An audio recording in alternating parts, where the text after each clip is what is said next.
Together with the ACE practice strategy, we have the ACE matrix. The ACE matrix explains what happens during the ACE practice strategy. So the ACE matrix is a Venn diagram um, that finds a balance between speed, accuracy, and proficiency. So starting off at proficiency, which is what you get when you begin to practice, alright, then you review, and then you fill another gap. So filling another gap also increases your proficiency, and then the more you practice, the better your speed. You get better at speed, so your time to finish the exam keeps dropping, and at the same time, as you begin to review, your accuracy improves, right? So you begin to get less questions wrong. You are going to be more specific about your responses and all. And so this happens during the ACE practice strategy, and the sweet spot between proficiency, speed, and accuracy, that place where you hit all the three boxes, circles, is the sweet spot, which is the ACE spots, right? So in the box on the side here, you have basically this same three things I've explained. Strategic practice is to develop proficiency, and the next thing to take is to achieve accuracy, and that's no margin for error, being able to get as many questions right as possible, no margin for error at all, for very high bands. um, then lastly, you have to be able to work at top speed with time to review your work. So when you work at top speed, you have extra time left for the test to review your work again and again, and that also improves your accuracy. All right, so back to the ACE strategy, which is to practice, to review, and to fill your knowledge gap. This makes a lot of difference. This will get you ready for IELTS in the fastest possible time ever for you as an individual. All right, and it has been tried and tested.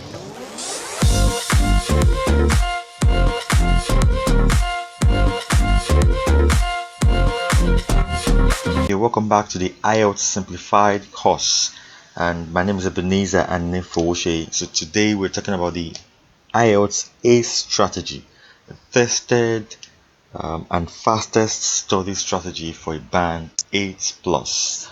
If you've not seen our previous two videos, you should go ahead and watch them, because it's the third video in the IELTS Simplified series, and it promises to be a awesome learning period. So what are we looking at today? So we will be looking at the objectives, which are to know how to quickly measure your proficiency and what to do to improve. You will also be learning how to practice in a systematic way for all of the four tests: as listening, reading, writing, and speaking. And then you'd know what you should focus on to shorten your preparation time. So these are things that this course will cover. Um, and before I proceed, I would like to make some caveats and assumptions. Right. The first thing is that you need to understand that learning English as a language is different from preparing for the IELTS test. So there are two different things. Some people are trying to learn English language, okay, but because they want to sit for the IELTS test, and then they mumble the two together. So before you can sit for the IELTS test, you need to be to have achieved the level of proficiency in the English language to your desired band. Then you can sit for the examination. So there are two different things, okay? And I'm making an assumption here. This is strategy that I'll be sharing with you today will not help you if you do not have a good grasp of the English language yet already. Okay, so whether at work or in social conversations, for writing, or you cannot, let's say you cannot follow a news report in English as a language. Okay, if you can't do all that, you can't speak at work, you can't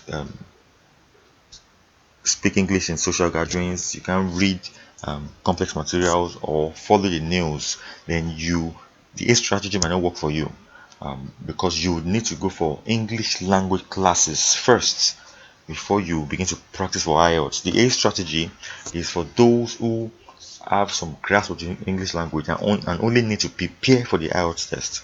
Alright, so the third thing I would say is that of course, I just mentioned it already. Focus on learning the language first. Then, after you've achieved some proficiency, begin your practice. What exactly is the ACE practice strategy? This is the ACE practice strategy. It involves three key activities, starting from practice, review, and fill knowledge gap. So it's an endless cycle. You practice, you review, you fill your knowledge gap, and then you practice some more. And you review and you fill your knowledge gap, and then you practice some more. This is the ACE strategy. I'll be explaining it also in more details. Together with the ACE practice strategy, we have the ACE matrix. The ACE matrix explains what happens during the ACE practice strategy. So the ACE matrix is a Venn diagram that finds a balance between speed, accuracy, and proficiency. So starting off at proficiency, which is what you get when you begin to practice. Alright, then you review and then you fill another gap. So filling another gap also increases your proficiency, and then the more you practice, the better your speed. You get better at speed, so your time to finish the exam keeps dropping. And at the same time, as you begin to review, your accuracy improves, right? So you begin to get less questions wrong. You are going to be more specific about your responses and all.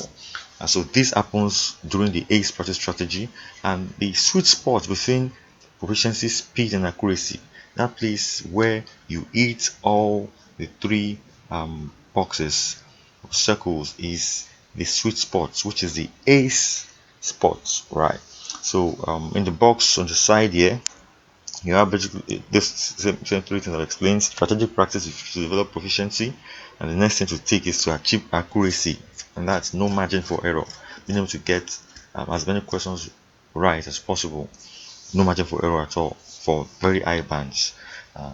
Then lastly, you have to be able to work at top speed with time to review your work. So when you work at top speed, you have extra time left for the test to review your work again and again, and that also improves your accuracy. All right, so back to the ACE strategy, which is to practice, to review, and to fill your knowledge gap. This makes a lot of difference. This will get you ready for IELTS in the fastest possible time ever for you as an individual. It has been tried and tested and has shown massive results. You definitely want to give this a try. Alright, moving on. So now let's get down to it. So what exactly is this strategy? How do you do it? Right, that might be your next question. How exactly do you do? What do you need to do practice the ACE strategy? It's very simple.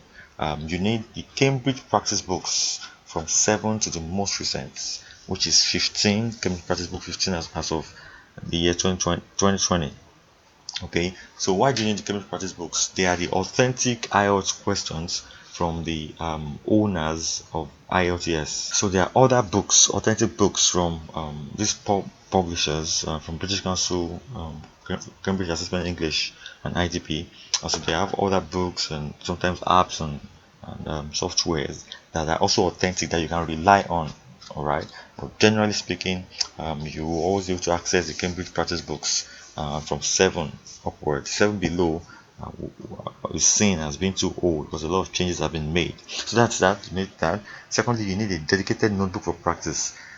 Some people are practice for IELTS, but they do not have a dedicated notebook where they do all their practice and write all their feedback. That would not help.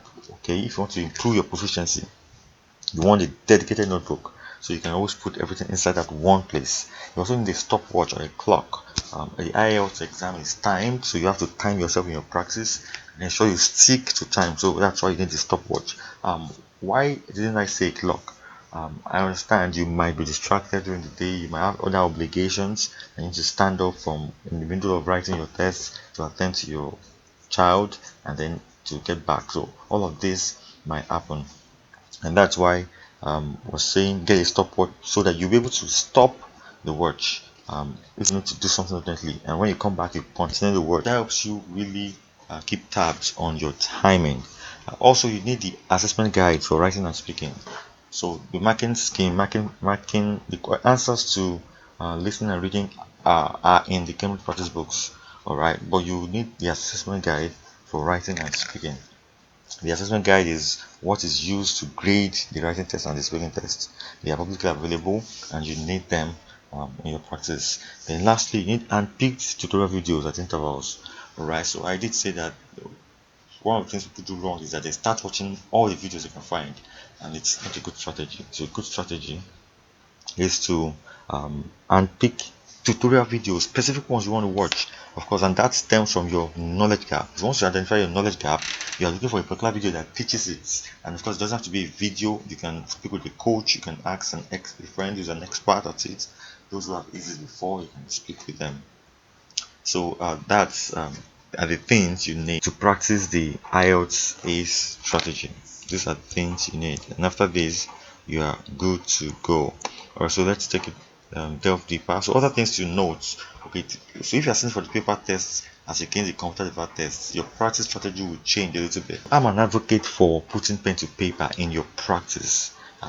If you're writing the paper tests, the best thing for you to do is to get the pen and paper as fast as possible and then begin your practice using a strategy. It will get you ready in no time, depending on proficiency. For those who are taking a computer-based test, of course, you'll be using the computer for your test. You'll be writing your essay on the computer. So what should you be doing in this your practice? Alright, you still follow the IELTS strategy, of course, but there will be slight changes. You'll be writing your essay on the computer, so you have to type, so you need to also practice to type, and that's that for talking about the paper test versus computer delivered test. Also, you need to find what works for you. The A strategy might not work for you, so try it out and see if it does work. There are other things, options. You can find a strategy that works, and that's the important thing, finding what works for you. So now we move forward and delve deeper. How to practice for the listening and reading test. So be more specific here.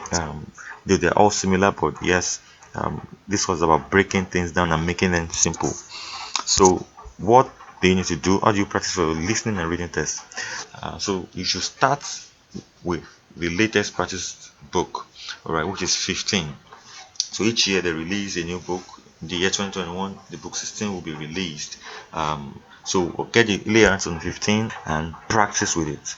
Alright, under exam conditions. The next thing is to ensure that you time yourself. Okay, reading is 60 minutes and listening is self-timed by the audio, about 30 minutes plus.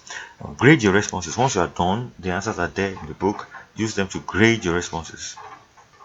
Using the answers that have been provided. Now, review once you're done grading. So, score, of course, score yourself.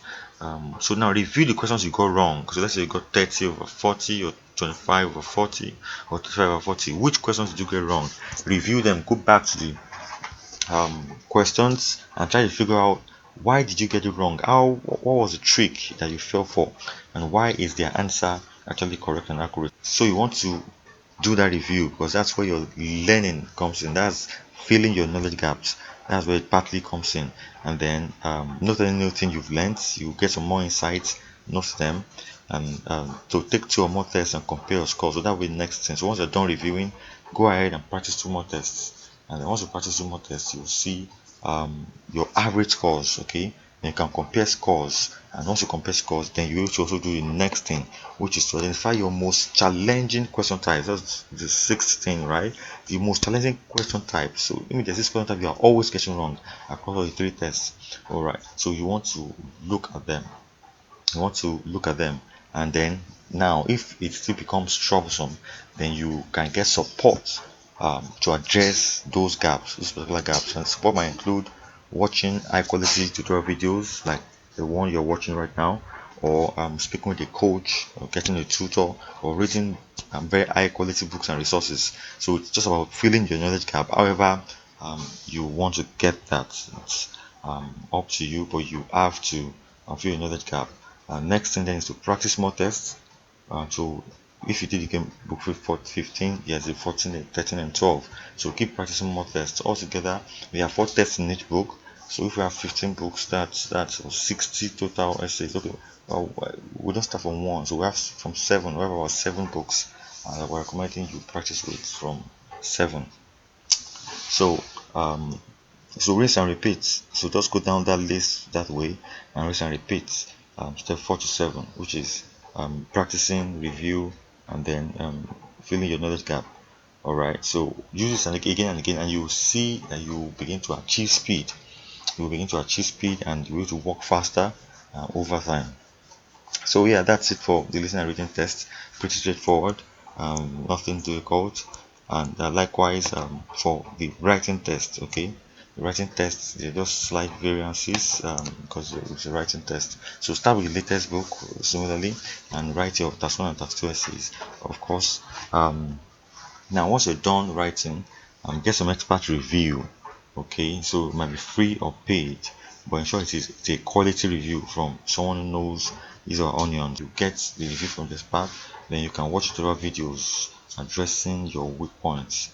Okay, and read various band 8 analysis also. I mean, at this point you have already done a number of practice, so you're warming up towards your band score. Alright, so to watch the videos addressing your weak points, read various band 8 and 9 essays. No matter to read band 6 and 7 essays. Well, if you're targeting a band 8 and 9, then practice more tests with all the knowledge you've acquired. You should practice more tests, and your test should cover all the various essay types, which will be broadly 8 categories. Your test should cover them, so that you have had an experience writing all the different kind of essays that were possible. So repeat steps 1 to 6 until you hit your desired band score, and that's it for writing. And we'll now move forward to speaking, which is quite similar, but for speaking, you start with watching a simulated speaking test to understand how the speaking test is conducted. When you have an idea, what does the speaking test look like? Alright, just go ahead and watch a video showing the simulation of the test, and then you fully understand what the test is about. And then you should familiarize yourself with the question types usually asked and attempt to provide responses. So there are some question types usually asked, and then you will to provide responses. So familiarize yourself with the question types. Okay, so you already know the instructions that go with that question types and how to approach it. Use the practice questions to get some time speaking practice. Okay, so you should time yourself and practice time from a mirror or something, or get someone to interview you, so that then possibly record yourself in audio or video. Also, then you afterwards you watch or listen to your recording, and of course you spot the number of things you want to change or improve. To check areas where you need improvement, get an expert opinion if possible. Then what next? Repeat steps 3 to 6 until you hit your desired band score, which is basically to familiarize yourself with these question types, and then practice. Alright, so with that, I think we've come to the end of today's class on the IELTS Simplified course. And I wish you the very best. I remain Ebenezer and Nefoje. Do remember to like this video, share, and subscribe so you get more updates.